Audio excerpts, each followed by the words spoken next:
ಇದು ಹೀರೆಕಾಯಿ ಮತ್ತು ಹುರುಳಿಕಾಳನ್ನ ಹುರಿದ್ಬಿಟ್ಟು ಉಪ್ಸಾರು ಮಾಡ್ತೀನಿ ನಾನು. ಇವತ್ತು ಇದನ್ನು ಸಣ್ಣಕ್ಕೆ ಹೆಚ್ಕೊಳ್ತೀನಿ. ತಿರುಳು ಏನು ತೆಗಿಯೋದಿಲ್ಲ, ತುಂಬ ಎಳೆದು, ಹಾಗಾಗಿ ನಾನು ಒಳಗಡೆದು ತಿರುಳು ತೆಗಿತಾ ಇಲ್ಲ. ಸಿಪ್ಪೆನೂ ಏನು ಒಂದ್ರ ಮೇಲೆ ಒಂದು ಹಾಕಿ ಸಿಪ್ಪೆನೂ ಸಹ ಇದಾಗ್ಬಿಟ್ಟಿದೆ, ಹಾಗಾಗಿ ನಾನು ಸಿಪ್ಪೆನೂ ತೆಗಿತಿಲ್ಲ ಮತ್ತು ಒಳಗಡೆ ತಿರುಳು ತೆಗಿತಾ ಇಲ್ಲ. ಹಾಗೆ ಸಣ್ಣಕ್ಕೆ ಹೆಚ್ಕೊಳ್ತಾ ಇದ್ದೀನಿ. ಸಣ್ಣ ಅಂದರೆ ಸುಮಾರು ದಪ್ಪನೇ ಇದೆ. ಇದು ಎಳೆದಾಗಿರೋದ್ರಿಂದ ಒಂಚೂರು ದಪ್ಪ ಹೆಚ್ಕೊಂಡು ಹೀರೆಕಾಯಿ ಬೇಗ ಬೆಂದೋಗುತ್ತೆ, ಹಾಗಾಗಿ ನಾನು ಹೆಚ್ಕೊಳ್ತಾ ಇದ್ದೀನಿ. ಇದನ್ನು ನೀರಲ್ಲಿ ಹಾಕಿ ಇಟ್ಬಿಡ್ತೀನಿ. ಇದು ಹೀರೆಕಾಯಿ ಮತ್ತು ಈ ಹುರುಳಿಕಾಳು ಉಪ್ಸಾರಂತೂ ಬಾಣಂತಿ ಸಹ ಊಟ ಮಾಡ್ಬೋದು. ಒಂದು 11 ದಿವಸದವರೆಗೂ ಸಾಮಾನ್ಯವಾಗಿ ಯಾರು ಅಷ್ಟೊಂದು ಕಾಳು ಕಡಿ ಏನು ತಿನ್ನಲ್ಲ, ಬರೀ ರಸ. ಆಮೇಲೆ 11ನೇ ದಿವಸದಿಂದನೇ ಬೇಕಾದ್ರೆ ಹೀರೆಕಾಯಿ ಹುರುಳಿಕಾಳು ಉಪ್ಸಾರು ಊಟ ಮಾಡ್ಬೋದು. ಹೀರೆಕಾಯಿ ತುಂಬ ಒಳ್ಳೆಯದು.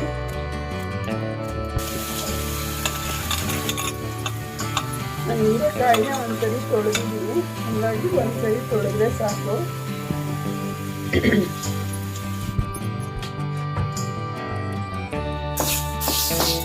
ಕಡೆಗೆ ಹೀಗೆ ಉರಿಬಾರ್ದಂತೆ ಒಂದು ಸ್ಪೂನ್ ನೀರು ಹಾಕ್ಬೇಕಂತೆ. ಹಾಗಾಗಿ ಒಂದೇ ಒಂದು ಡ್ರಾಪ್ ನೀರು ಹಾಕ್ತೀನಿ.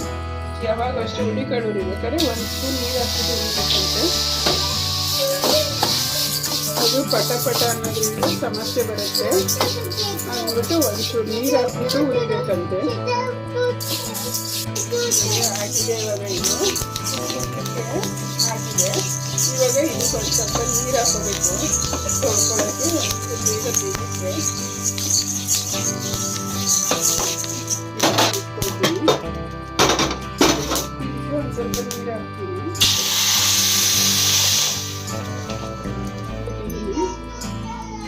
ಇದಕ್ಕೇನು ಜಾಸ್ತಿ ಆಯಿಲ್ ಬೇಕಾಗೋದಿಲ್ಲ, ಒಂದು 2 ಚಮಚ ಎಣ್ಣೆ ಹಾಕ್ತೀನಿ. ನಾವು ಗಾಣದ ಎಣ್ಣೆ ಯೂಸ್ ಮಾಡೋದು, ಅದು ಒಳ್ಳೆ ನೀರು ಥರ ಕಾಣಿಸುತ್ತೆ, ಆಯಿಲ್ ಹಾಕ್ದಂಗೆ ಅನಿಸೋದಿಲ್ಲ. ಒಂದು 4-5 ಬೆಳ್ಳುಳ್ಳಿ ಇರುಕು ಹಾಕಂತ ಇದ್ದೀನಿ, ಚೆಚ್ಚಿದ್ದೀನಿ. ನಾನು ಸಿಪ್ಪೆ ತೆಗಿಯಲ್ಲ, ಸಾಮಾನ್ಯವಾಗಿ ದಪ್ಪ ದಪ್ಪ ಸಿಪ್ಪೆ ತೆಗಿತೀನಿ ಅಷ್ಟೇ, ನೀಟಾಗಿ ತೆಗಿಯೋಕ್ಕೆ ಹೋಗಲ್ಲ. ನಾನು ಇದಾಗಿದೆ ಹಾಕ್ಕೊಳ್ತಾ ಇದ್ದೀನಿ.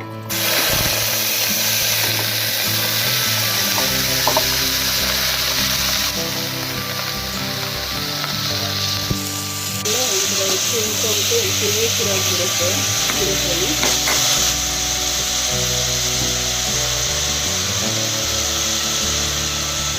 ಉಪ್ಪು ಹಾಕ್ಕೊಳ್ತೀನಿ.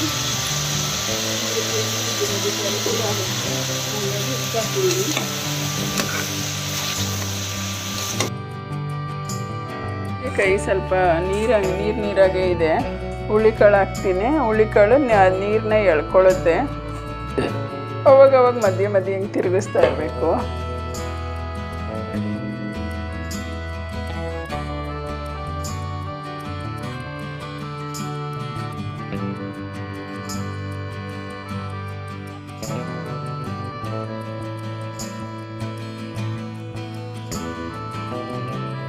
ಸ್ವಲ್ಪ ಫ್ರೈ ಆಗುತ್ತೆ. ಇವಾಗ ನೀರೆಲ್ಲ ಸುಂಡೋಗಿದೆ. ನಾನು ನೀರು ಮತ್ತು ಎಕ್ಸ್ಟ್ರಾ ಬಿಸಿನೀರು ಹಾಕ್ತಾಯಿದ್ದೀನಿ. ಒಂದು 2 ಗ್ಲಾಸ್ ಅಷ್ಟು ಬಿಸಿನೀರು ಹಾಕ್ತಾಯಿದ್ದೀನಿ. ಹಾಕ್ಬಿಟ್ಟು ಇವಾಗ ಕುಕ್ಕರ್ ಲಾಕ್ ಮಾಡಿದ್ದೀನಿ. ಈಗ ನೋಡಿ 3 ವಿಸಿಲ್ ಬಂದಿದೆ. ಆರಿದೆ ಕುಕ್ಕರ್ ತಣ್ಣಗೆ. ಓಪನ್ ಮಾಡ್ತೀನಿ. ಇವಾಗ ಇದಕ್ಕೆ 1 ಗ್ಲಾಸ್ ಹಾಲು ಹಾಕ್ಕೊಳ್ತೀನಿ. ಯಾಕಂದರೆ ಇದು ಬಿಸಿ ಹಾಲಿರುತ್ತೆ, ಮತ್ತೇನು ಕುದಿಸೋದು ಬೇಡ, ಕಾಯಿಸಿ ಆರಿಸಿರೋ ಹಾಲು. ಹಾಗಾಗಿ ಹಂಗೇ ಇಟ್ಕೋಬೋದು, ಮತ್ತೇನು ಬಿಸಿ ಮಾಡೋದು ಬೇಡ.